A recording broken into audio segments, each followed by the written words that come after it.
njye nuko mpora nambaye, abanzi mwese munzi nambaye gutya, nuko imyenda yanjye ireshya. Ibi biri kuza ngo abakobwa b'abarokore ngo dusigaye twambara, biri kuva ntabwo ari isazi imwe yaduharabitse. Twambaye amapantaro afite amadinda, isazi ikaba yinyabirije mu isoko ngo musa n'akamfata mu mfundiko ngo bajye babona ngo ndi umuntu w'umumeni meni.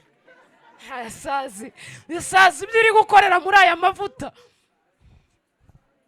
Isazi iri kudusanga twaranyuzwe nuko dusa, turi imiyumbu tunyuzwe, abandi birabura banyuzwe, ikazi gatangira ifite ibimadohadoha ku ntoki. Isazi yapfiriye mu mavuta diya, iri gutuma amavuta ahumura nabi. Nsaba mushumba umwe ndamubwira nti mushumba, uko umuntu aza ngo aratitiye mukabanza mukagenzura iyo mpano mukayisengera ngo mumenye iyo mpano nibiva ku Mana, mujye mudufasha n'aba baririmbyi indirimbo mbere yuko baduhagarara imbere ngo bayiririmbe, muyisengere muyigenzure. Umuntu kutuza imbere iminota 5 ngo uwe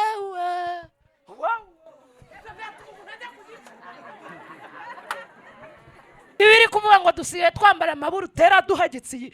Ntabwo ari isazi imwe asaba ntibarengana. Hari wari wambona ndi gupfupfunuka muri rogi cyangwa muri geto, si isazi imwe yinyabijemo. Mwirira abo bashumba muri kuturatira baduteye imfunira twenda gupfa, abo badiyakoni baradubabaje, abo bahanuzi ibyo badukoze byaradushenguye, bariya bashehe batumariye imitima, abangaba baduhamagarira mu isabato baradukomerekeje. Ariko Yesu we,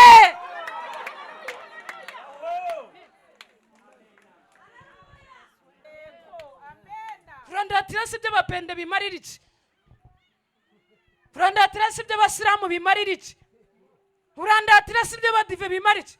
Dufite abajya mu isabato barira, tukagira abajya kusari barira, dufite abaza muri nibature ya ADPR barira.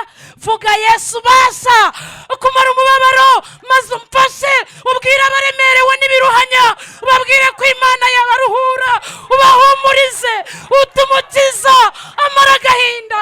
Mwirira Pite steshe elegrene master kostifo ena ibipimo by'inguge turabizi. Aya mavuta nk'abantu twari duhari bayose, isazi itazi n'iniformu twambaye bwa mbere, itazi washinze korari, itazi aho twihurije ngo nuko ije nyuma tukagirira icyizere, tutubwo tubonye uzi kuririmba utubere dirija. Isazi igapfira umwo sa tutayizi, tutazi ngo yabatirijweho, tutazi ngo iteranira he, utayituma rekomandasiyo ngo uyibone, ikazi ikavuga indi micurikiranyije, tutubwo ngo bwagararira icyuma cy'amasengesho. Isazi si ugupfa igahwera. Ni inyigisho tugezemo. Umuntu ariyandagaza imbere y'iteraniro ringana gutya, mpera kuvuga Yesu, akavuga idini abamo neza, akavuga abapasiteri be beza, akavuga inshuti ze nziza, akavuga madamu we mwiza, akavuga umugabo Imana yamuhaye. Ibyo sibyo, tuvuge Yesu. Abantu bakijya mu mwuka, akajya muri korari ritima atitaye ngo baramuseka, none ubu ngo nibabona ntari kuzanamo twagwaragwara ngo baragira ariko aya mavuta ko yahumuye we. Kureka mbabaze, uwagukijije yakubwiye ngo iki?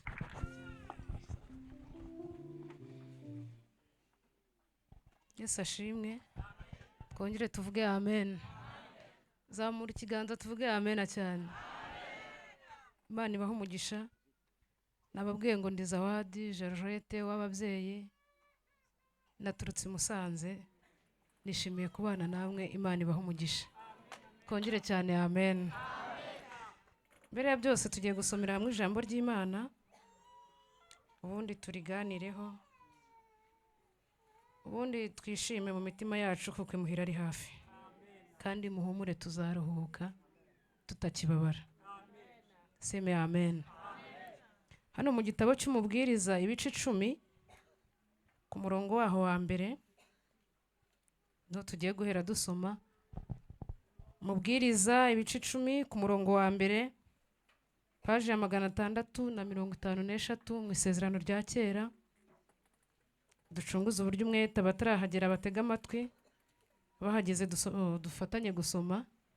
Mubwiriza ibice 10 ku murongo wa mbere, umutwe w'ijambo uravuga ngo ubwenge n'ubupfu uko bimeze. Ku murongo wawo wa mbere aravuga ngo isazi zipfuye zituma amadahano yoshejwe n'abosa anuka nabi, niko ubupfapfa buke bwonona ubwenge bukonona n'icyubahiro. Siko namwe handitse umubwiriza ibice 10 duhereye ku murongo wa mbere ari nawe dusoma hano kuri iki gitabo. Haravuze ngo isazi zipfuye zituma amadahano yoshejwe n'abosa anuka nabi, niko ubupfapfa buke bwonona ubwenge bukonona n'icyubahiro. Hano hirya mu gitabo mu butumwa bwiza ko bwanditswe na Yohana turasoma ibice 5 duhere ku murongo wa 5 tugeze ku murongo wa 11, paji 98 mu Isezerano Rishya. Yohana ibice 5 murongo wa 5 turageza ku wa 11, dusome mu izina rya Yesu. Paji 98 mu Isezerano Rishya. Hariho umuntu wari ufite indwara bayimaranye imyaka 38. Yesu amubonye aryamye amenya yuko amaze igihe kirekire arwaye, aramubaza ati mbese urashaka gukira? Umurwayi aramusubiza ati databuja, simfite umuntu njugunya mu kidendezi, iyo amazi yihindurije nkiza undi antanga kumanukamo. Nkiza undi antanga kumanukamo. Yesu aramusubiza ati byuka wikorere uburiri bwawe we ugende. Muri ako kanya uwo muntu arakira, yikorera uburiri bwe aragenda. Uwo munsi yikorera uburiri hari ku isabato, nuko abayuda babwira ukijijwe bati dore uyu munsi ni isabato kandi amategeko ntiyemera ko wikorera uburiri bwawe. Nawe 11 nawe arabasubiza ati uwankijije niwe wambwiye ati nikorera uburiri bwanjye ngende. Wankijije niwe wambwiye ngo nikorera uburiri bwanjye ngende. Ngaho noneho dufunge Bibiliya cyangwa se tuzirambike nkagana ku ruhande dukomere Imana amashyi.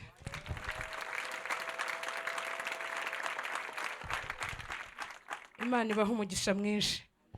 Uyu munsi nagize umugisha w'Imana, ariko ni ijambo ni Paulo warivuze, ni Petero simzibuka neza, yaravuze ngo mucunguze uburyo umwete kuko igihe ari kigufi cyangwa se iminsi ari mibi. Gucunguza mu Kinyarwanda gisanzwe ntabwo ari byo ngiye kuvugaho, ni ugusimbuza. Kuvuga ngo ino agenda nyisimbuza ino telefone kuko hano hakonje, ufashe icyari gihari ugisimbuza ikindi. Iryo jambo rivuga gucunguza uburyo umwete ni rivuga ngo uburyo. Iyo tuvuze ngo uriya muntu afite uburyo, mu kindi Kinyarwanda tuba tuvuze ko afite amikoro, afite uburyo, aba afite amikoro. Noneho Imana irashaka ngo ya mikoro dufite tuyacunguze umwete, tuyasimbuze umwete kubera ko iminsi ari mibi.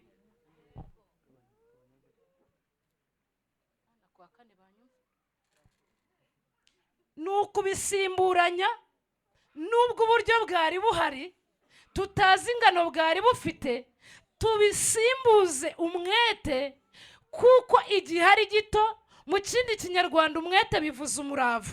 Fata uburyo bwawe ubucunguze umurava, ubusimbuze umurava, bizagufasha gukomera no mu minsi mibi.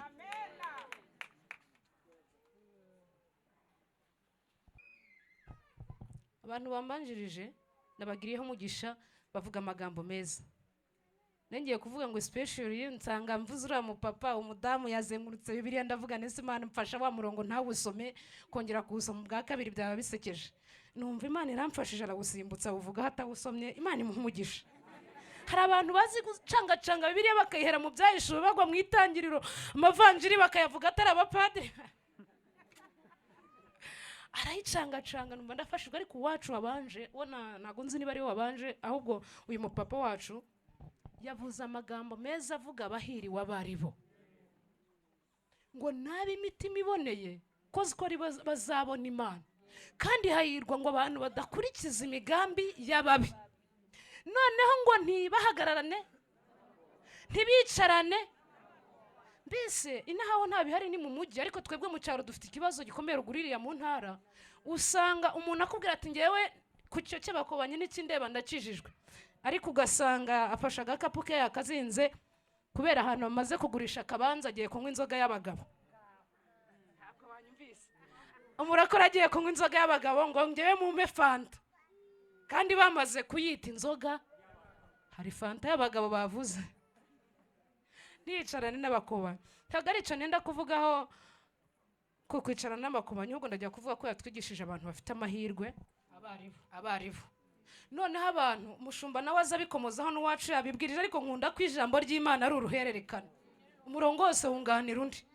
Maze abo bahiriwe abaribo, umushumba nawe yabakomojeho aravuga ngo ni ba bandi babiri muri 12, ngo ntabwo ari ab'icumi n'abo babiri. Nanje niko nabyumvaga, kuko kuba uri umunyamahirwe ntabwo bivuze kugenda ngo utoragura amafaranga, ntabwo bivuze kubaka inzu muri uyu mujyi, ntabwo bivuze gukura iwanyu mu cyaro ngo bazi baturi inaha. Kuko umuririmbyi umwe yigeze aririmba ngo bamwe muri abo banyamahirwe bakuweho ihanga, ngo ariko amahirwe barushaga abandi ngo nuko babonaga gutabarwa kwabo kubasatiriye cyane, kandi n'umukiza bari hafi. Niyo mahirwe dufite, amahirwe badusobanuriraga nayo. Abanyamahirwe nuko bakuwe b'ibihanga, noneho amahirwe bagize nuko babashije kurenza amaso ibihanga bari bo bakabirenza amaso, bakabona gutabarwa kuri kubasatiriye cyane, n'umukiza bari hafi. Ikintu babonye ni ikidasanzwe, kurenza amaso ugukata ijosi ukahegeza hino, umukiza akaba ari ubona muri metero ziri ntabwo bajya. Ariko Mana we, Imana yacu irashaka ko turenza amaso bari kuduca ibihanga, tukabona umukiza ari utwegereye, kandi tukabona n'ubwo urupfu rudusumiriye, gutabarwa kwacu ko kudusatiriye gusumba urupfu.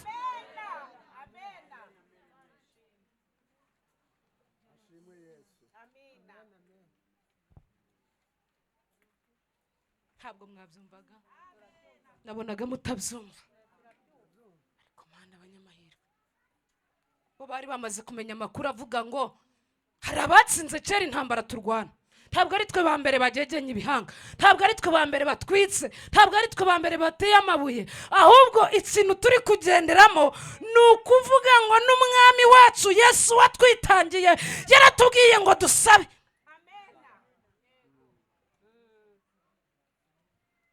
Bo bamenya amakuru ko nubwo bari mu makuba batihakana Imana, baravuga ngo uko bigenda kose ntabwo twakihakana Imana yacu. Bakabazanya mu mitima, naho tutavuga imitima irumvana mu mitima, bakibaza ngo kubera iki tutakihakana Imana. Umutima ukamusubiza ngo erega unesha ibyaha azambika umwambaro wera, kandi Yesu azavuga izina rye ku Mana mu ijuru. Seme amen. Ariko mfasha tuvuge amen.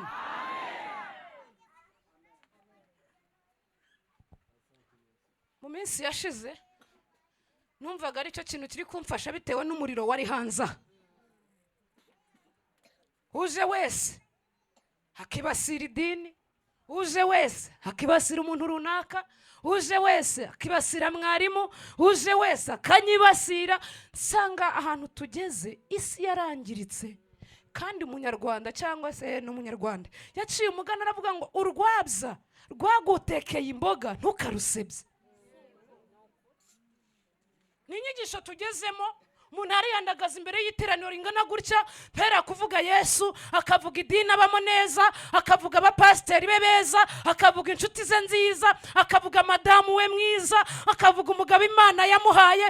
Ibyo si byo, tuvuge Yesu. Tugende mu misozi, tugende mu mujyi, tugende mu byaro, tubabwire ibya Yesu, nabo bazi bakizwe, bere kuzagwa mu muriro. Urandatira si by'abapende bimarira iki? Urandatira si by'abasilamu bimarira iki? Urandatira si by'abadive bimarira iki? dufite abajya mu isabato barira, tukagira abajya kusari barira, dufite abaza muri nibature ya ADPR barira. Vuga Yesu basa kumara umubabaro, maze umfashe ubwire abaremerewe n'ibiruhanya, ubabwire ko Imana yabaruhura, ubahumurize, utumukiza amara agahinda. Mwirira, mwirira, mwirira. Aba bashumba muri kuturatira baduteye imfunira twenda gupfa, aba badiyakoni baradubabaje, aba bahanuzi ibyo badukoze byaradushenguye, bariya bashehe batumariye imitima, abangaba baduhamagarira mu isabato baradukomerekeje. Ariko Yesu we,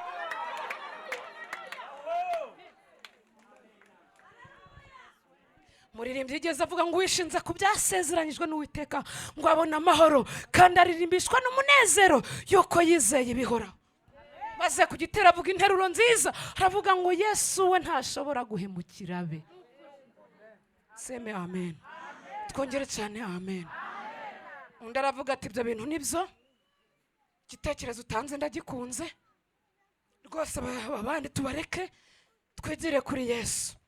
Undi atari ku kibazo, aho kumubwirira ntaho, aho njya kumubwirira nsanga barabizambije, aho ngiye kumubwira ngasanga byarapfuye. Undi amubwira ati ntiwigusakuze, mubwire buhoro, mubwire buhoro. Ibigutera ubwoba n'ibikuriza arakunda, afasha abashavuye. Wizere ijambo rye, uyu munsi ntiwongere kurira. Aleluya. Nabonye hano bagira systeme, barandika ibyifuzo bakanagamo, abandi bakegera abashumba bakababwira, abandi bakanimera abahanuzi bakatubwira, abandi bari muri za diaspora ntibabona abo babwira. Ariko ntabwo ari ngombwa ngo mbe mpari, si ngombwa mushumba, si ngombwa kubishyira mu gase. Mubwire buhoro we, mubwire buhoro. Ibikuriza ibesha bimubwire diakoni ngo umugabo yagukubise, kuko nta gisubizo cyabyo afite. Nawe arajya kugisha inama mushumba. Mushumba ati mwakoze ubukwe, ngo zana pare tubyigeho. Urumva inkuru ahigeze? Umugore yananiye byazambye, tihamagara Marene atubwire ukuntu atahanye uwo mwana. Ti Marene wanjye aherutse gupfa, nyogosengeze. Ti n'umupagani ntabwo yakumva ibyacu, tureba abadiyakoni bakuze mu itorero bagufasha. Urumva inkuru igenda ihererekana. Bwira Yesu byose, ni inshuti yawe, wizere ijambo rye. Barakubwira ngo umukiranutsi wumva amagambo y'Imana ameze nk'igiti cyatewe ku mugezi, imizi yishorera mu butaka, ngo kandi amababi yaho atoshe. Ntubyumve, ntabwo bavuze ngo ubyizera ngo ni igiti cyatewe. No way, ntabwo twaba ibiti biteye ku mugezi, ahubwo ni nk'igiti. Ntabwo icyungo, umuntu ubyizera ni nk'igiti, ntabwo ari igiti cyatewe, ntabwo bibaho. Ntabwo waba uri ku mugezi waba uraye, ntiwaba ku mugezi abana bari mu rugo minerivare yabuze, ntabwo waba ku mugezi wambara igitenge kimwe, ntiwaba ku mugezi randi rode yaguhaye prive, ahubwo umeze nkacu. Zaburi bivuga neza, Dawidi arabivuga muri Zaburi, aravuga ngo umukiranutsi arafata he ko mushumba yumiwe, kabati ko murengera Bibiliya n'ibiryo ufite ikihe kibazo. Njya rurarya, korazi ngo zadi ni ikintu cy'amabuno.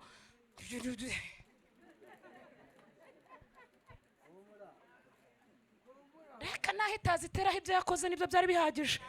Muririmbyi yigeze arekarama ati njye ntabwo mbyibushe. Haza uriya waza abwiriza ati ngewe kuri resikariya biri kungora. Haza undi umucuranzi ati koko umuntu w'umusore umeze gutya nk'umute, ubu ko kuri kubona imeze bite? Undi ati ngewe ndi igikara. Undi ati kwangiza inzobe cyane, ikibazo kiri he? Ngo bakomeza babivugaho. Undi arabagira ati mufite umurengwe. Baravuga ati nangwa si umurengwe, harimo ikibazo. Arabasubiza ngo oya, njewe kuba yarambabariye ibyaha birahagije kuruta izo modoka, kuruta ibyo biro, kuruta abo bagore, kuruta abo bana.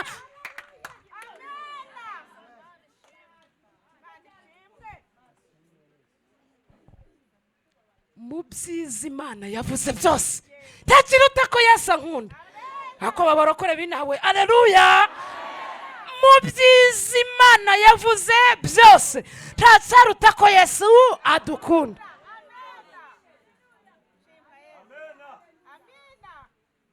Nandi kubabwira ukuntu Dawidi yavuze ukuntu tumeze nk'igiti cyatewe ku mugezi.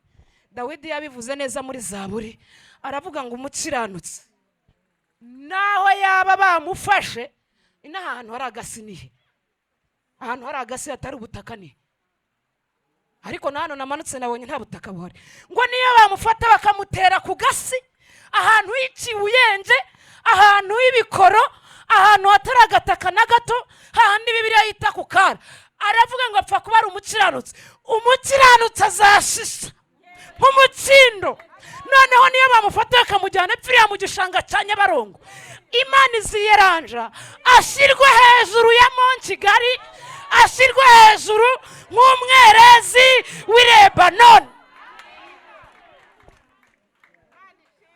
Hari igihe mba numva naza nkabibwira buri umwe pfa kuba uri umukiranutsi naho bagutera ku gasi Imana iziyeranja ushisha naho bagutera mu kibaya naho bacukura umwobo bakarenzaho izindi metero Imana izagushira hejuru nk'umwerezi w'i Lebanoni.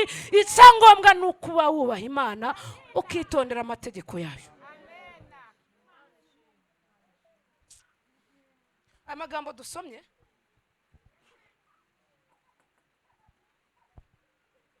uza niyo wavuze ngo nagira amahirwe ubufindo bukongera kumufata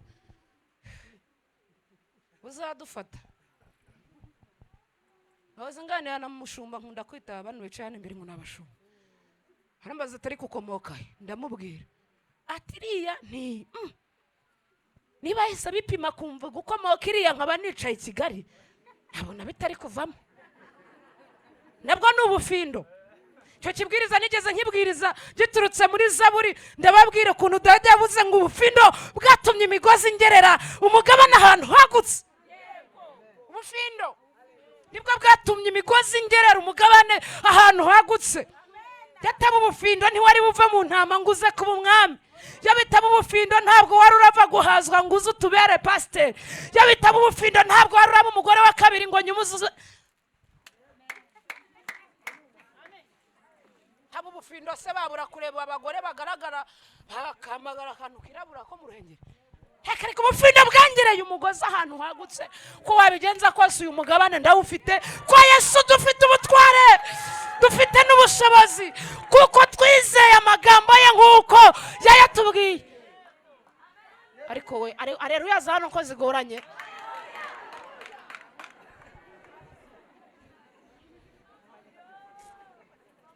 Bibiliya yatubwiye tugiye kuvuga ku magambo twasomye mbese ni bya bindi abasirimu bavuga ngo teme cyangwa tayito cyangwa se ikigenderewe muri iyi gahunda. Turagendera mu muririmbyi uvuga ngo nshatse kugukurikira buri munsi mwami Yesu mu gihe cy'umunezero no mu gihe cy'umubabaro. Ngo nguki buri munsi mwami Yesu mu gihe cy'umunezero mu gihe cy'umubabaro mu gihe utwite n'igihe wabuze nijyamo mu gihe wabonye umugabo n'igihe ukubise 30 n'inga mu gihe ufite amafaranga n'igihe ntayo mu gihe uri umuyede n'igihe wabaye engineer mu gihe uri mu Rwanda n'igihe uzaba uri hanze yarwo mu gihe ufite akazi no mu gihe bakwirukanye. Buri munsi mwami Yesu mu gihe cy'umunezero no mu gihe cy'umubabaro. Kandi ntabwo ari ibintu turi gushakisha bitabaho. Hari igihe ujya gukora ikintu ukavuga ngo ça n'existe pas. Ibyo bintu ntabwo bibaho ariko dufite amakuru mu gihe cy'umunezero n'umubabaro kumukurikira bibaho ubwo yatubanjirije tuje tumukuritse tuzi ko ari hafi yo kutugeza mu ijuru. Tuvuga cyane amen. Ibyo twakoze turabizi ibyo twavuze turabizi. Kera kwa padiri niwe bicuzaga kabona atarabibwira padiri byose hakavuga ati dawe ubinkize mu byo navuze mu byo nakoze mu byo nirengagije gutunganya. Mani mpabusurusiya nibibona nzikwiye ikabiguhera mu ndurugenzi ukwiye kubona uwo munsi. Habaho ubusurusiyo na ndurugenzi. Abusurusiyo ni imbabazi, ndurugenzi ni Imana ko twasomye seme amen. Twongere cyane amen. Bibiliya yatubwiye ngo isazi zipfuye zituma amadahano yoshejwe n'abose anuka nabi, nguko ni kubupfapfa bwonona ubwenge bwarangiza bukonona n'icubahiro. Turajya gusobanuramo gatoya kintu kivuga amavuta yosheje fast, niyo tugomba kubanza kumenya. Ndabizi hano ni ihuriro, Kigali yabaye ihuriro, harimo ababaye mu cyaro bahinga, hari ababayeyo baragira, hari ababaye bahingiriza, hari n'ababaye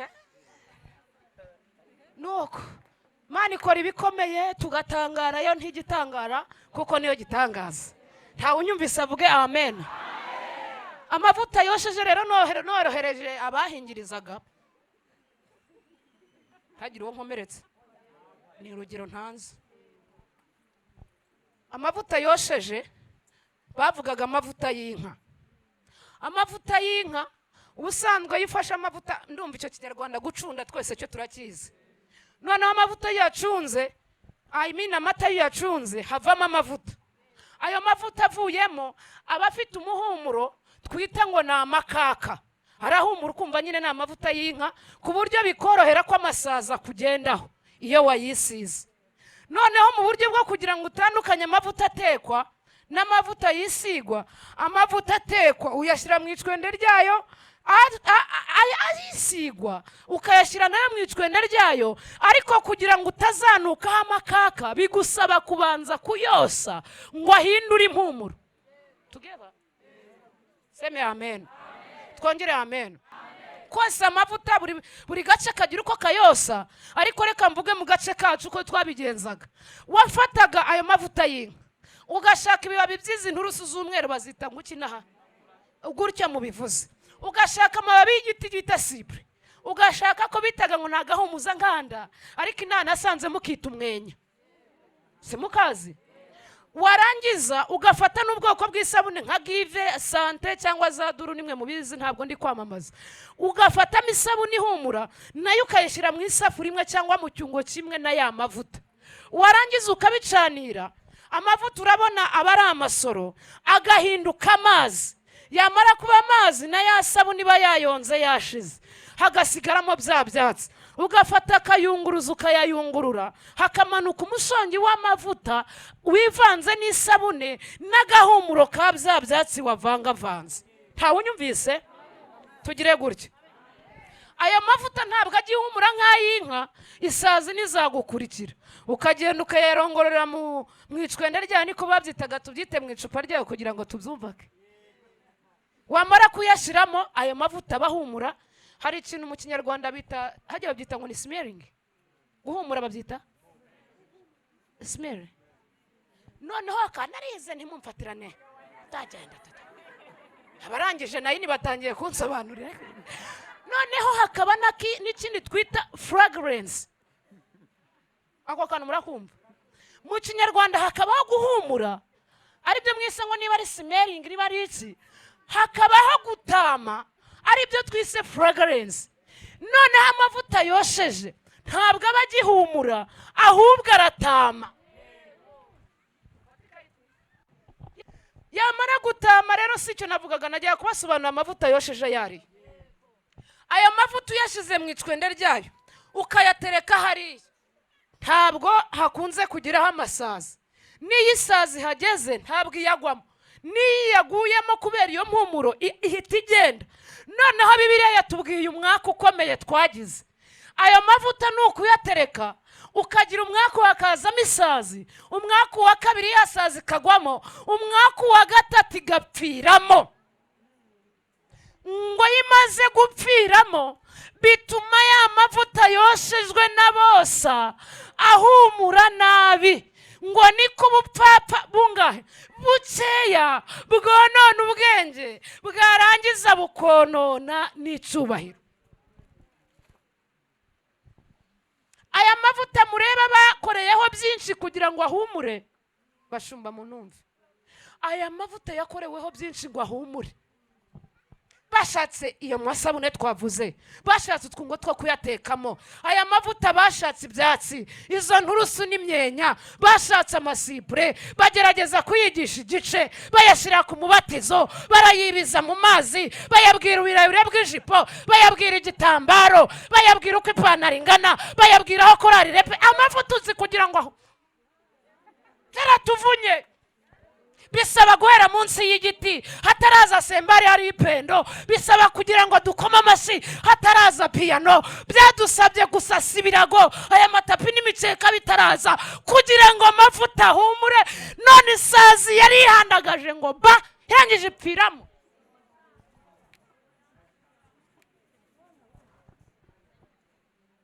Isazi iraza itazi aho ikibanza cyavuye, itazi aho izi nkingi zaturutse, itazi uwadekoye hano, irihandagaza ku butumire gusa, ihagarara hano, umwuka atangira guteranya abimeleki n'abishekemu.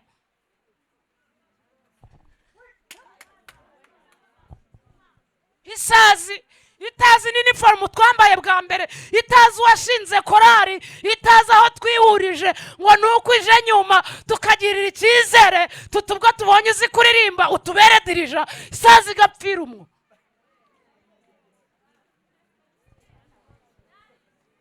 Gusa tutayizi, tutazi ngo yabatirijweho, tutazi ngo iteranira he, utayituma rekomandasiyo ngo uyibone, ikaza ikavuga indimi icurikiranyije, tutubwo ngo bwagararira icyuma cy'amasengesho. Isazi si ugupfa igahwera.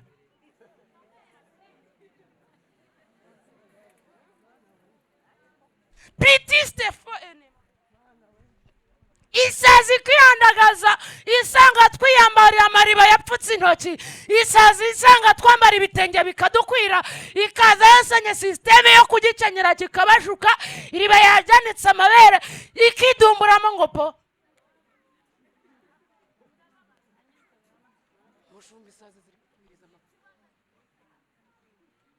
Igaturuka iri isanga twogoshe, isazi igaturuka iri itazi uko bigenda, na kanta tuyitera twamanje gufata ibihe ngo tubaze Imana ngo ni iyihe, ikaza yawufashe yawugwishije iyi kaba yinozemo. Isazi iza twambaye amapantaro afite amadinda, mushumba byibuke kera twambaye amapantaro afite amadinda, isazi ikaba yinyabije mu isoko ngo musa nakamfata mu mfundiko ngo bajye babona ngo ndi umuntu w'umumeni mene. Isazi ibyo iri gukorera muri aya mavuta. Isazi iri kudusanga twaranyuzwe nuko dusa, turi imiyumbu tunyuzwe, abandi birabura banyuzwe, ikazi igatangira ifite ibimadowadowa ku ntoki. Isazi yapfiriye mu mavuta diya, iri gutuma amavuta ahumura nabi. Njye nuko mpora nambaye, abanzi mwese munzi nambaye gutya, nuko imyenda yanjye ireshya. Ibi biri kuza ngo abakobwa b'abarokore ngo dusigaye twambara, biri kuva ntabwo ari isazi imwe yaduharabitse. Ubu se mushumburi ko natambaye ipantaro igeze ku birenge, umucuranzi niyagejeje ku birenge, muhanuzi niyagejeje ku birenge, ibi biri kuvuga ngo dusigaye twambara amaburu utera duhagitse iyi, ntabwo ari isazi imwe, saba ntibarengana. Hari wari wambona ndi gupfupfunuka muri rogi cyangwa muri geto, si isazi imwe yinyabijemo. Mbese muretse guseka, hari wari waca kuri mushumba ateruye, wenda tureke izihambaye tuve kuri zayenezi, hari wari waca kuri mushumba ateruye kasikoru, cyangwa se mushumba wenda ateruye gapeti y'Mitsingi, ngo tuvuge ngo tunywa inzoga. N'isazi imwe y'inyabije hariya, ngo mufate bavariya, ngo mumvangiremo panasha, ngo mushyiremo n'akanovida, ngo mushyiremo n'akantu k'urwunge. N'isazi imwe, twe turi bazima. Ntabwo ari mwe ngende muzima, ntabwo ari njye bamwe muri bazima danere kwigira mwiza. N'isazi imwe yaguye mu mavuta, irangije yapfiramo, bituma amavuta yose ahumura nabi. Tukubajije ukaduha ubuhamya, ntiwari wajya kuraguza, ntuzi no ku mupfumu uko hasa, ariko bari kutwita ngo turasenga, ngo tukanahanjuza, abandi ngo turahanura tukanahamura, ariko si twese. N'isazi imwe.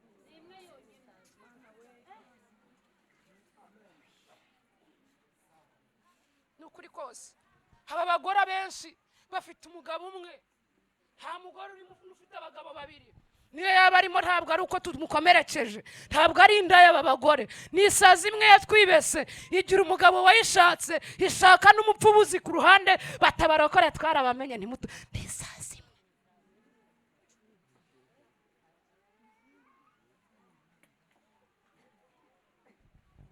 Ahantu rero twabyise ngo ni amavuta yatugoye kuva kera tukitwa abasuwedeze kugeza ubwo twabaye ADPR tugahindura tukava ku idini.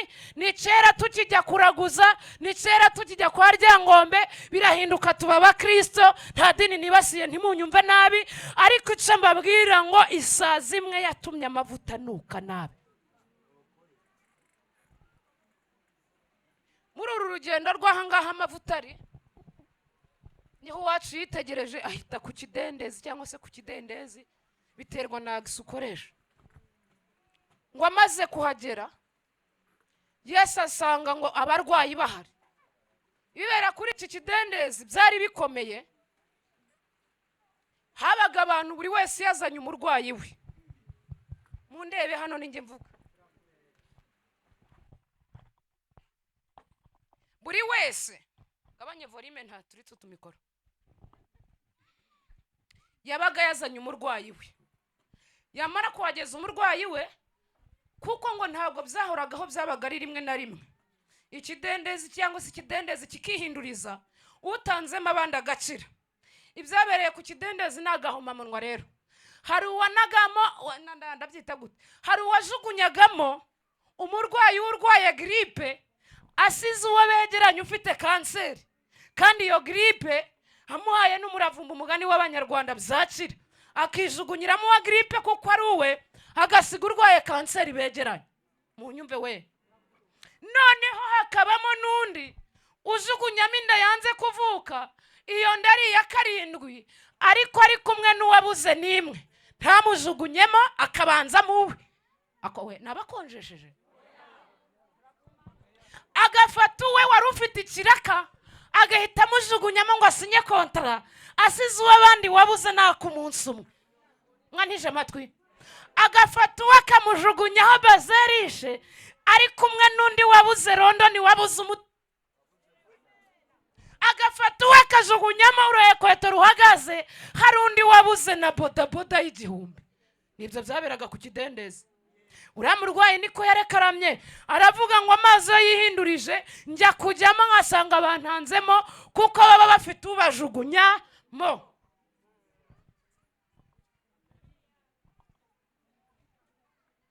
Bagafata abana bakabajugunya Canada no mu Burayi ngo bajye kwiga baminuza, bafite uwo begeranye wabuze n'uwajugunya muri 9, bakabajugunya King David, harimo wabuze bajugunye hano muri Letano.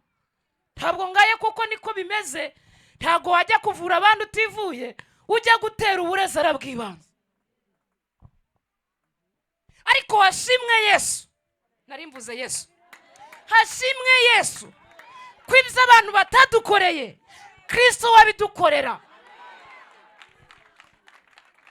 Yesu ahageze ahasanga uwo murwayi, akihamusanga amenya ko amaze igihe kirekire aharwariye, aramubwira ngo ushaka gukira.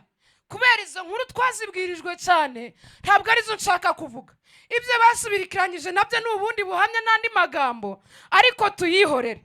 Ngo ahubwo hepfo akimara kumukiza, yaramubwiye ngo ikorere uburiri bwawe wigendere.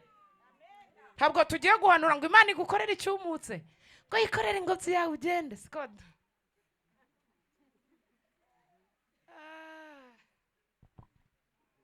Ahubwo ndajya guhanura gutya, umaze kumubwira ngo wikorere uburiri bwawe ugende, ibyo bintu biba ari igikuba, biba ku isabato, nkuko Yesu yari asanzwe. Ab'icyo gihe babyitaga ngo ni inenge, nkuko yari asanga ngo iyo nenge, ariko kuri ubu twebwe tubona ko ari karite yari afite, ngo amukoreze uburiri ku isabato, ngo Abayuda bamukubise amaso.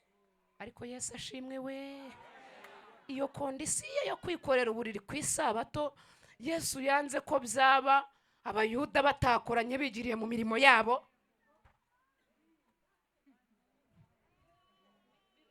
Bitabaye ku isabato bashobora kuba bigiriye mu mirimo yabo.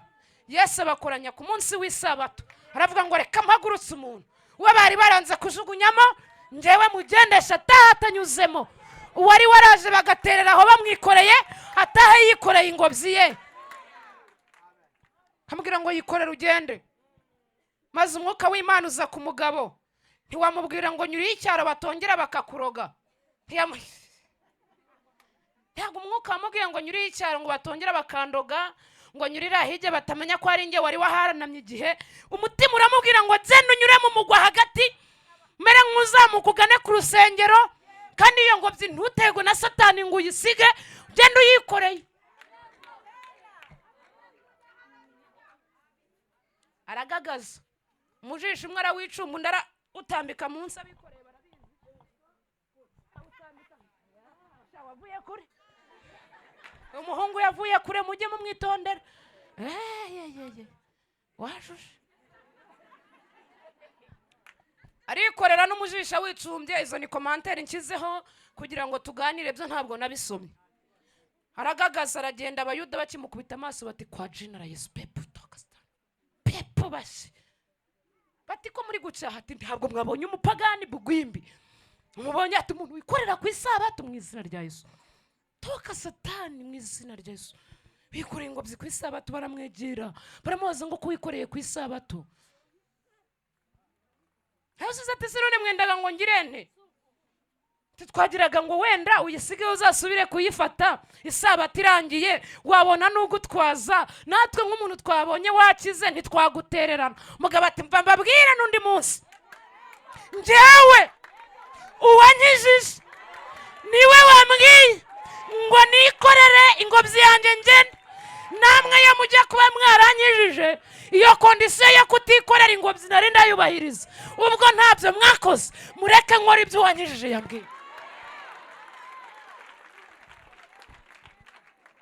Dari dukondisiyo ubundi tugomba gushyira ku ruhande. Ibyo kukubwira ngo nta muntu ngo ikora umunsi ngo wo gusaba, ngo ntibibere rimwe, ngo n'ibintu ngo byo mu rusengero, ngo weya ngo uzabishyire umunsi umwe. Niba ubushobozi bukwemerera ko munsi wa doti utagomba guhura n'uwa resebusiyo uwagukijije ariko yakubwiye genda ubikore gutyo. Bya kukubwira ngo reba ngo ukuntu asa, ngo umukoye menshi, ngo umukoye uwagukijije yabivuze gute? Bya kutuzanaho tekinike ngo abana bawe ngo biga muri boarding gute, ngo nta kazi. Uwanyijije se yambwiye ngo ngo gute wariye ifiriti, ngo gute ngo wariye inyama, ngo gute urya neza, ngo muri uyu mujyi ngo ukora he? Uwanyijije niko yambwiye.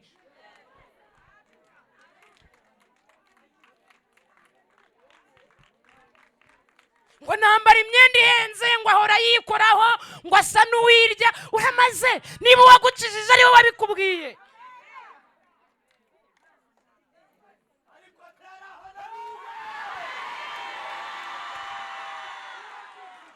Nta kibazo, wegendera kuri kondisiyo zagukijije. Biraba kunegura ngo aguze imodoka, ngo mbere y'ikibanza ngo atunze imodoka ngo agikoda. Niko wagukijije yavuze. Ngo uzi ko yifashe ngo akajya kugura ikibanza ngo iriya za Rugende, ngo hirya iriya ngo za Kamonyi. Niba wagukijije yarakubwiye ko ariyo azagutungira. Ngo umuntu urenga umudugudu umwe ngo agafata irindi torero ngo akajya gusengera mu wundi murenge, uwagukijije muzi yaravuganye he? Ibibazo abantu babizanyemo ibibazo, uwagukijije yakubwiye nguki. Aha niho tugiye gutinda. Twari tugiye tubivuze nk'abari mu mubiri hafi, ariko reka mbabaze, uwagukijije yakubwiye nguki? Yarakubwiye ngo ujye unywa inzoga? Yarakubwiye ngo ujye usambana? Yarakubwiye ngo ujye urara mu bagabo, ujye urara mu bagore? Uwagukijije yarakubwiye ngo ujye wambara utyo? Uwagukijije yarakubwiye ngo ujye ugendana nabo? Uwagukijije yakubwiye kwitega utyo cyangwa gusuka utyo cyangwa kwisiga utyo? Uwagukijije niyo karitsiye yakubwiye ngo uturemo? Uwagukijije yarakubwiye ngo kuwa gatanu nimugoroba ujye ujya kumansura? Uwagukijije yakubwiye nguki? Tuganye ibyo kwiterera hejuru, uwadukijije yatubwiye nguki? Njyewe mu gahunda mfite nababwiye ngo tugiye gusenga tuvuga ngo nshatse kugukurikira buri munsi mwami Yesu. Ntabwo ari itegeko, twese naba arifatanya nanjye, kuko ubu ngewe gahunda mfite, mu ndebe gahunda mfite muyimenye. Ubu urugendo mfite n'ubwo kujya mu ijuru. Impamvu ngiyeyo umukiza niyari, nanjye ngomba kujyayo. Noneho sisitemu ukuntu imeze, ndi kubona muri yego ubwo namwe mushaka ko tujyanayo. Nushaka ko tutifasha jyanayo, wihane umwiringira gukiza ubu ngo tuzabane mu ijuru. Ndimwe natera haleluya ndende. Nushaka ko tujyanayo wihane, za kutubesha tukavuga ngo tugiye muri korari ukaza wambaye uko wiboneye, twavuga ngo dufite igiterane ukaza wisize ibyo ushaka, twavuga ngo tugiye gukora igikorwa runaka ukadufifika. Ijuru ritandukanye no kuza mu ikanisa, ijuru ritandukanye no kujya gusura imirimo nushaka ko tujyanayo wihane umwiringire Kristo. Utamwiringiye ntiwarijyamo, kuko umuririmbyi yaravuze ngo nta kindi gihesha gukiranuka mu bisi no muba mu ijuru keretse kwizera ko wogejwe n'amaraso ya Yesu masa. Byibuze se wenda mubaye nko kundwanaho, nta muntu ubyumvise ngo nterere haleluya.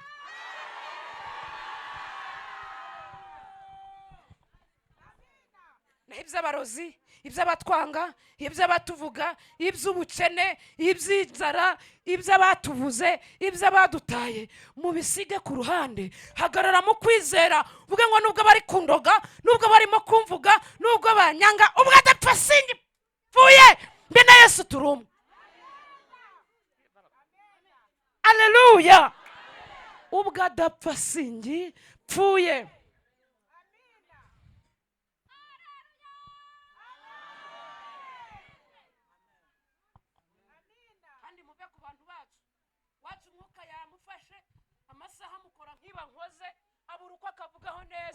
Yaragiye kubabwira ngo muhumure ntimucogozwe n'insamugongo, abazibabwira nibo bazagwa. Uba Yesu iki kufite Yesu. Muririmbyi yaravuze ngo aba Yesu arindisha amaboko ye, nta mubisha ubasha kubageraho, ngo uretse n'imibiri n'imitima ubwayo irindwa n'umucunguzi. Ariko mwantije amatwi tukavuga amen. Abo Yesu arindisha amaboko ye, nta mubisha ubasha kubageraho, nta n'amaganya abasha kubahagarika, kuko imitima irindwa n'umucunguzi. Ndaramubwira ati icyo kintu uvuze nanjye nari nakeretswe kare turimo kwinginga, nakeretswe tukirimo kwinjira, nakibonye. Iryo yerekwa narigize, baramubaza ati watubwira uko wabibonye? Haravuga ati nkurikije ingabo mushumba yavuze, za zindi Gihazi atari yabonye Elisa yazibonye, ndifashe umwanzuro, nta mwanzi wese wankanga, Yesu yambereye ubuhungiro. Hari abantu tugiye gusengana muri ya gahunda, ndagira ngo ubishaka aze kumfasha, ntabwo ari umwe barenze umwe. Muhaguruke dutambuke tujye mu ntambara. Kwicara ntacyo bimaze, Satani ariho, kandi umubisha wacu ntabwo ari inyuma, ari imbere. Aho turi kujya arahagaze we n'abadayimoni, ariko tuzamunesha twizeye umucunguzi. Kwizera Kristo nicyo cyonyine kidushoboza kunesha abarozi, kikadushoboza kunesha abamukeba, bigatuma tunesha abatuvuga, bigatuma tunesha igishoro, bigatuma tunesha inzara, tukanesha inzoga, unesha ibyaha. Kandi nababwiye ngo azambike umwambaro mwiza wera Imana. Yesu azavuga izina rye ku Mana mu ijuru. Tuvuge cyane amen. Ndagira ngo umuntu umwe wabitekerejeho, ase mbyite gute, we turabibaranwa gute? Ni muri ubu buryo. Riteraniro ririmo umuntu wisuzumye agasanga ari we sazi ipfuye twavuze, watumye aya mavuta ahumura nabi, wagize ubupfapfa bwamwononeye ubwenge, bwarangiza bukamwononera n'icubahiro. Ku nshuro ya kabiri, uwo ngo niba yiyumvisemo nyine nawe yabikwakwanya. Ku nshuro ya kabiri harimo umuntu wikoreye ingobyi ye, cya kinyarwanda kigezwe bakita ngo ni ukugigira, ariko ni ikinyarwanda kitemewe hari. Baramuharata baramuharamba ngo ingobyi yikoreye ku isabato. Uwo nguwo niba ari mu ruhande rumwe nanjye atari kundwanya, tukaba turi abakristo twese twarakijijwe n'amaraso y'umwana w'intama, nareke bavuge ngo yarasaze, ngo ubwo yambara kuriya ni umuturage, ngo ubwo avuga kuriya ntabwo asirimutse, ngo ubwo atuye hariya nta kigenda, ngo umuntu ukijya gusenga kuri iyi ngoma, ngo umuntu ukizera ubuhanuzi, uwo nguwo mfashe twizere dukora ibyo uwadukijije yavuze. Kandi iyi nkuge ntimuyimenyere, ntimuyigendemo uko mwiboneye, ibipimo byayo turabizi. Baranyumvise we? Imana ibwira Nowa, yaramubwiye ngo idirishya uzarigire mikono iyi n'ibi, imiryango igire mikono iyi n'iyi, uburebure bw'ubutambike gutya, aha naho uhagire gutya, iriba ujye uridodesha gutya, ijipo ireshye gutya, pasuru uyigire gutya, ipantaro uyikenyere gutya, amatwi. Ibipimo by'iyi nkuge ko tubizi. Haleluya! Ibipimo by'inkuge turabizi. Pite steshe elegrene master kostifo ena. Ibipimo by'inkuge turabizi. Aya mavuta nk'abantu twari duhari bayose, aya mavuta tukaba twari duhari bayashyira mu icwende, aya mavuta twarayisizeho bwa mbere, turayaza ataragwamo isazi uko yari ameze. Nimudutuburire, turayaza aya mavuta yarahumuraga. Ndabeshye mwe mwageze no hambere amavuta baranyihoreda. Oya nta kibazo, nge ndabizi. Mushumbi bukaruguririya tukivuza amapendo munsi y'igiti, abasaza n'amandiko bafata ibishirira bakandika ku giti. Aya mavuta ntabwo yahumuraga. Amavuta turayaza humura, unijosi ry'umurokore utamenya uko risa, utamenya umurundi w'umurokore ngo urirabura cyangwa n'inzobe, utazi taye y'umugore muririmbana mukaririmbana imyaka 5, utazi ngo arabyibushye cyangwa yakosha. Amavuta yahumuye tuyareba.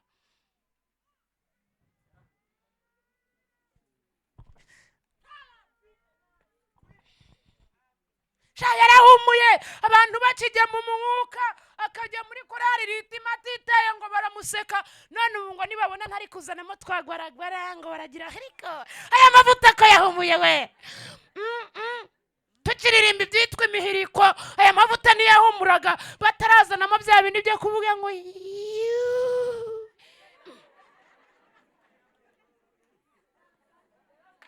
nigeze nsaba mushumba umwe, ndamubwira nti mushumba, uko umuntu aza ngo aratitiye mukabanza mukagenzura iyo mpano mukayisengera ngo mumenye iyo mpano nibiva ku Mana, mujye mudufasha n'aba baririmbyi indirimbo mbere yuko baduhagarara imbere ngo bayiririmbe, muyisengere muyigenzure.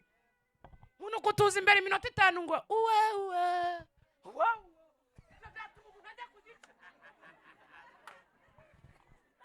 twigeze tujya mu mavuna ahantu mu Tsaririya za Rubavu, tugezeyo umwana umwe afata mikoro, abantu barafashwa bararira. Ndebye abakecuru bahari bo mbona bumiwe, ngo yarari kubabwira ngo hamba niba hamba rati hamba nati hamba nati se mu cyaro uraduhamba nati biki, uze mu cyaro uraduhamba nati tumenya ari ibiki. Kera hari indirimbo z'imihiriko zituma umuntu ayumva akavuga ngo ngewe ngiye kubatizwa nje ku gice, nubwo ntawambwirije ariko hari uwaririmbye. Bakavuza ipendo, bakavuza ingoma y'uruhu, duhagaze ku birago, nta nsengero zihari, ari munsi y'ibiti. Abantu bareba imvura idusanze munsi y'ibiti bakavuga ngo Uwiteka gusa niwe Mana. None bari kutubona mu makaro bakavuga ngo isazi imwe yapfuye, amavuta yahumuye tuyumva. Haleluya! Hari umuntu wakize muri iri teraniro, wakize ushaka kugira ngo amfashe nubwo amasazi yapfuye, ahaguruke twisengera Imana, tuvuge ngo tugiye kujya turagenda imbere ya babandi ya bya bindi, tubabwire ngo wadukishije niwe watubwiye gutya. Mukazi baguseka uko wambara ariko wagukishije niko yakubwiye. Aho mu mahanga uzajya cyangwa uri baguseke ngo uracyafite ubunyafurika ariko niko wagukishije yakubwiye. Ariko mwanyumva, nta kibazo Nyarutarama nugira amahirwe ukatura cyangwa watuye, bakugaye ingendo bakugaye inteko ariko wagukishije niko ya firigo yawe bayigaye ngo ibikonjesheje n'ibinyobwa by'amafanta n'amaji, nta kibazo nta rikari zirimo kuko wagukishije niko yatubwiye. Yaratubwiye ngo makuye kugukura amazi mu kibindi, nzabaha firigo nshiremo ibikonje, muzirinde ibisindisha ndi Uwiteka. Wadukishije siko yatubwiye.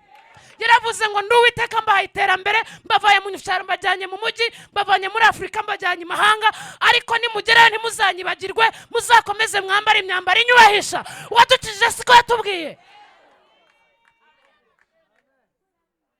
Za kuvuga ngo biga hariya, ngo bagenda kuriya, ngo bagira ibi n'ibi, ngo kandi n'akazi bagira. Uwadukijije yaratubwiye ngo nimubyare, mbahaye umugisha, abana banyu bazigishwa nanjye. Zamura ikiganza mu iteraniro tugiye gusenga. Ntabwo ari itegeko mwese, ndavuga ushaka kugira ngo tugende duhamye tuvuge ngo wadukijije niko yatubwiye. Maze nitumara kubihamya, muririmbyi yaravuze ngo nutumbira Yesu uzaba nkawe, bose bazamenya ko ubana nawe, bareka ubugome bitabe Yesu. Zamura ikiganza nibigukundira uhagarare ku maguru abiri dusenga Imana. Navuze umuntu ugiye kumfasha guhamya ko wadukijije yaduhaye kondisiyo. Icya kabiri, navuganye n'umuntu wumva ari we sazi yapfiriye mu mavuta, agatuma amavuta anuka nabi. Icya gatatu, ni umuntu ufashe umwanzuro akavuga ngo noneho uyu munsi nshatse kugukurikira Mwami Yesu mu gihe cy'umunezero no mu gihe cy'umubabaro. Imana ibaha umugisha. Niba ari abagusa ntihagire utegereza guhaguruka duhumye, aha nta birenze, n'ubundi kwihana si ubuhanga, ahubwo ni ukwanamiza ukemera ko uri umunyabyaha. Ntigeze nteranira hano umuntu warabizambye, tugiye kwihana bati muzamure ibiganza, barabura. Umushumba aranyongora ati Zawadi naha turahuma, ni muri uyu mujyi wanyu. Tutese ngaho wakuyemo inda, agahita acungaho umujyanama w'ubuzima yicaye akabona yahumye. Bati Imana ikweze. Bati wasambanye akabura. Bati muhume, agahita arebaho umugabo we yicaye na nyirabukwe. Kwihana si ubuhanga. Kuvuga ngo wanyweye inzoga ugacunga diyakoni. Mugabo umwe yigeze avuga ijambo, aravuga ngo naho bangira umwami w'ishyanga rikomeye, ariko ngo nihakane uwo mwami sinabikunda. Aravuga ngo nubwo abisira abatunzi bafite iby'igihe gitoya, ariko Yesu aramaza wenyine. Wireba abadiyakoni, wireba abashumba, ahubwo kora icyo wagukijije yakubwiye. Wowe wahagurutse, Imana iguha umugisha. Tugiye gusenga tuvuge ngo noneho dushatse kugukurikira buri munsi Mwami Yesu mu gihe cy'umunezero no mu gihe cy'umubabaro.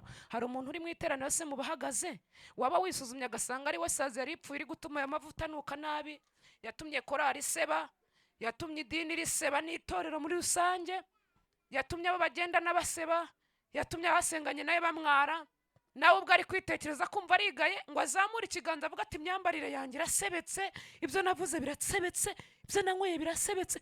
Azamura ikiganza dusenga Imana.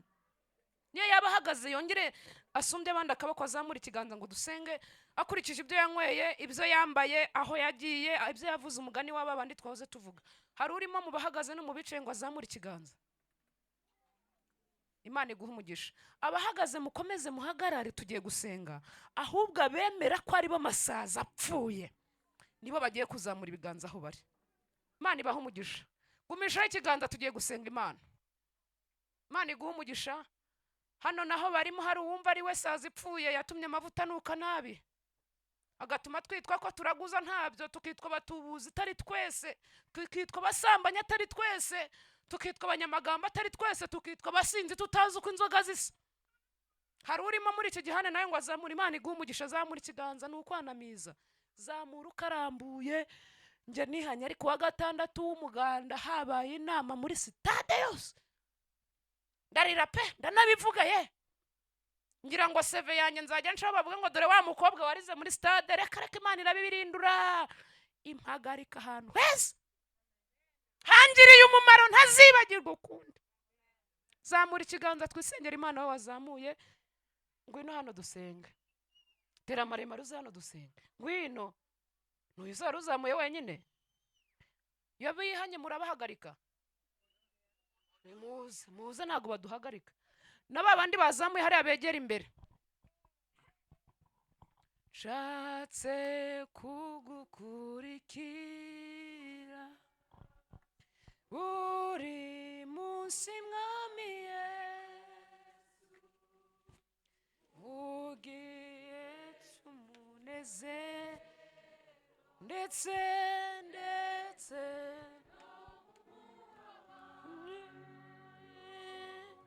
ubwo watubanjije tuje tugukurikiye tuzi rwose kuri hafi ubwo watubanjirije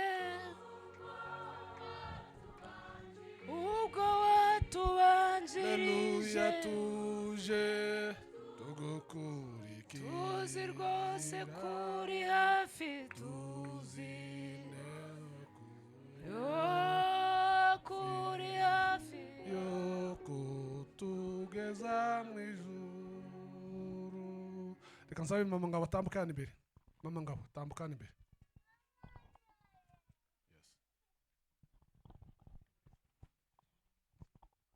Turi imbere yawe Kristo, turi imbere yawe uwera wa Isirayeli. Turagushimiye, turakunezerewe kandi turaguhimbaje uyu mwanya. Tunejejwe n'imirimo y'amaboko yawe. Mwuka wera ari hano hantu. Dushimiye ko washyigikiye ijambo ryawe. Dushimiye Mwuka wera uri hano hantu, wemeje abacu kuguhindukirira, wemeje abacu kugucira bugufi. Natwe turabasengeye mu izina rya Yesu. Uko bibonye kudatunganye, uko bibonye kudakwiriye, uko Umwuka yabahishuriye ibitaragenze neza, Mwami Yesu Kristo, babihamishije gupfukama, baguciriye bugufi, baguciriye bugufi. Natwe turabasengeye mu izina rya Yesu. Nubeze Kristo, nubahanagureho umugayo, gukiranirwa kose, urubanza rw'ibyaha, amafuti y'uburyo butandukanye, reka ubeze. Maraso yawe Kristo abakureho gukiranirwa, kugira ngo babaranwe n'abawe, babaranwe n'umukumbi wawe, binjire mu muryango w'abana b'Imana, babaranwe n'abakwizera, kugira ngo bazarushaho gusingira icyo Kristo wabafatiye. Haleluya.